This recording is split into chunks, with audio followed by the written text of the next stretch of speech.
नमस्कार सर्वांना. अशा प्रकारे मोदकाचं सारण करून बघा. एकही मोदक राहणार नाही. खूप छान होतं. तर इथं एक नारळ घेतलाय मी, तो खवून घेतलाय. 2 वाट्या नारळाचा चव व साजूक तूप 2 चमचे त्याच्यावर मंद गॅसवर छान भाजून घ्यायचं आहे.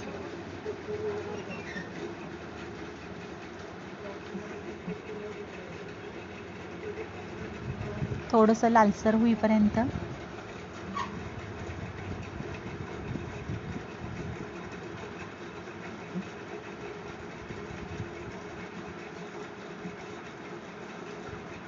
आता त्यात दूध घालायचं आहे. दुधाचं प्रमाण थोडंसं जास्त असलं तरी चालतं. इथं मी अर्धा लिटरला थोडंसं कमी दूध घातलं आहे आणि दूध छान आटवून घ्यायचं आहे.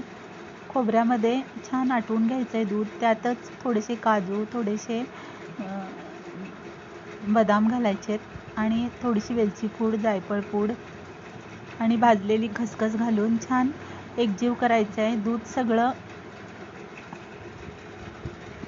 आटेपर्यंत खोबऱ्याचा चव शिजवून घ्यायचा आहे. भाजलेली खसखस 1 चमचा,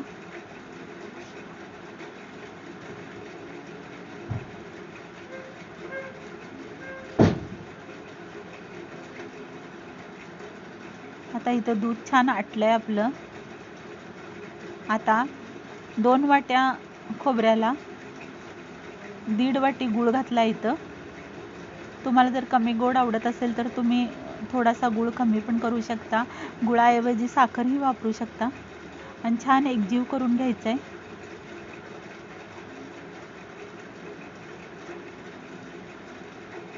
अशा प्रकारे सारण करून बघा. छान होतं.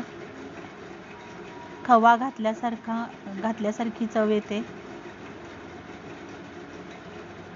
गुळाचा ओलसरपणा संपेपर्यंत परतून घ्यायचं आहे आणि थंड झाल्यावर मोदक करायचे. इथं मी गव्हाचं पीठ थोडंसं तूप घालून मळून घेतलं आहे आणि त्याचे मोदक करून उकडून घेतलेत. तुम्ही तांदळाच्या पिठीचेही करू शकता.